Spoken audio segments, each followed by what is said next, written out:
Hello. Well, anyone who's ever worked in any kind of broadcast will be very familiar with this kind of machine. It's Betacam. So this was the later type. It's called BetacamSP, and it takes tapes like this, which are physically virtually identical to domestic Betamax tapes. The earliest version of Betacam machines actually used Betamax tapes for all intents and purposes, but this later version uses metal formulation and achieves very high quality. So this was the industry standard throughout broadcast for a very long time. It comes in two tape sizes.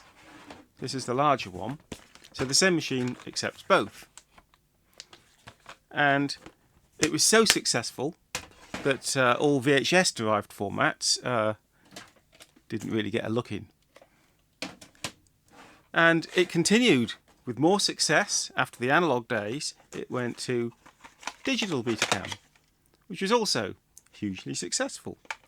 And it even made it on into the high definition era with HD Cam and HD Cam SR. So massively important format, but all based very largely on the Betamax form factor.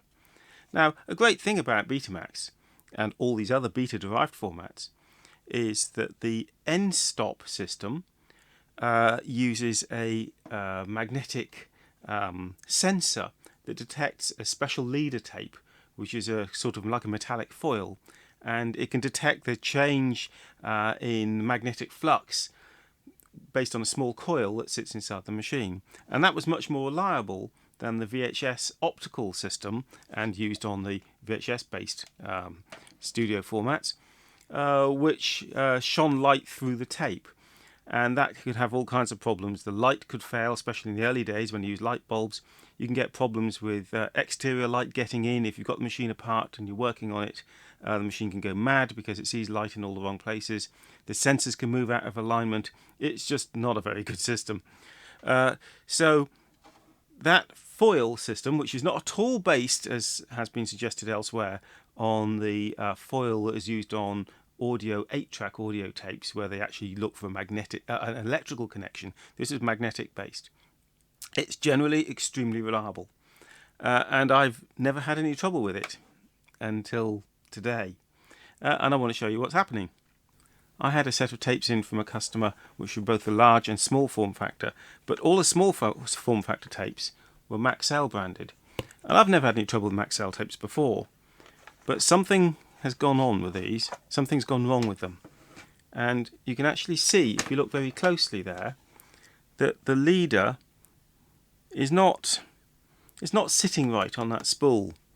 It's kind of stuck to the spool.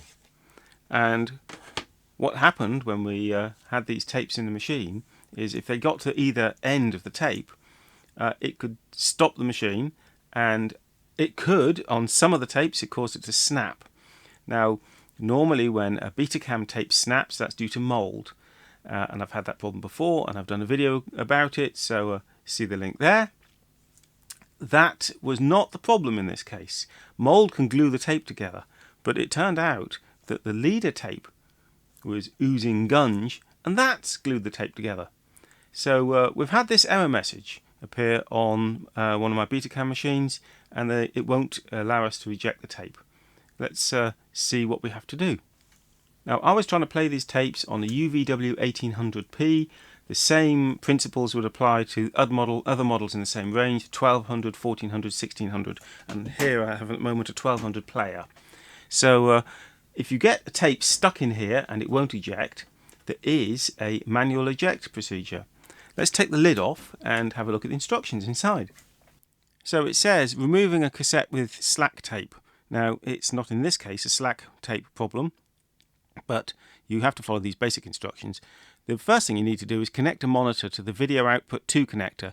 That's one that has a superimpose facility. So my normal connections might be with S-Video or YUV or RGB. That's no good. It has to be the composite video output with the superimpose facility. You have to switch the character switch to on, press the menu button and a back button at the same time, and go through the menus. What it does, it gives you a selection of yes and no answers, and depending what state the tape is in the deck, you follow those instructions, and at the end it should be able to eject it. Now, in our particular case, we know there's no problem with the tape being stuck inside the machine. It's just jammed on the spool. So we can do this without actually taking the top off and go through the same menus on our machine, even though it's still in a rack. So let's demonstrate that. Okay, so we have this sticky tape stuck in the machine and it's giving this error. And it tells us we need to press the eject button. This may or may not work. So we'll try it. It could be slow, or it might not happen at all. Okay, so it didn't happen at all. If we press the menu and back arrow simultaneously, we get to the maintenance menu, and we can step down to service support, manual eject, start. So it says that's the yes button. These are marked up yes and no, quite small writing, so yes. And then it'll ask us a series of questions. And to answer these, you should have the lid off and be looking at the mechanism. But I already know what the answers are in this particular case. So is the tape stuck to the drum? No, it won't be stuck to the drum. Is it locked in place? Yes, it's properly down. Shall we unthread automatically? Yes, and it'll make sure that it's fully unlaced. And this takes some time. Right, now is it fully inside the cassette? Yes. So it will now eject the tape with no damage. And the problem with this tape is that the leader tape has glued itself to the supply spool. So defective leader tape. Now, just actually, if you just press eject, it'll if you just press menu and then eject, it clears everything and we're ready to run the machine again. And there's no fault with the machine, it'll quite happily work now. Okay, let's have a look at what's going on with this tape. You can kind of see something doesn't quite look right here because the leader tape seems to be stuck to the supply spool. So let's take it apart and see what we can find. The design of the small Betacam tape is almost identical to a domestic Betamax tape, with a little difference here where there are some ident holes. So that's how we'll open it. You can see the tape goes past these guides and past these small pressure pads here. There's one each side. And on domestic Betamax machines, these are glued into place on the plastic here, and the glue can fall off and result this breaking free and finishing up inside the tape. But on this one, you'll see that they've designed it slightly differently. So these little pads are actually just sat there and they can't come off the glue. Right, so anyway, let's take the spools off. There's a little shard of tape here, which is a clue that something's wrong. And some more there. And here's the leader tape, and it should be secured just by this plastic piece. But there's something else going on. Well, there's not enough leader tape come out here.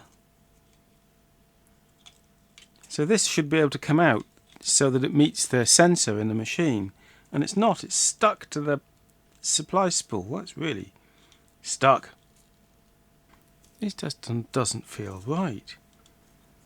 Let's release the securing retainer there.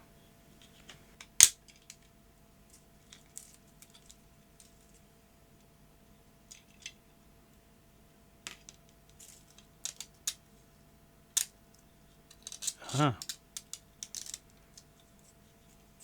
So the securing retainer should be just holding that end piece in, but that had glued itself to the inside here. Put the retainer back.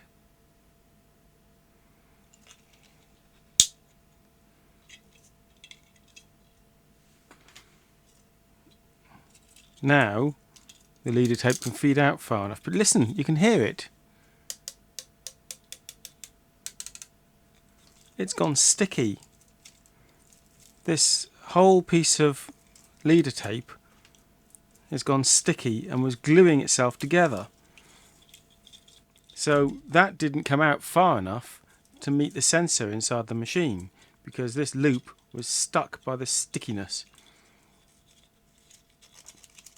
It's free to move now. You can still hear it.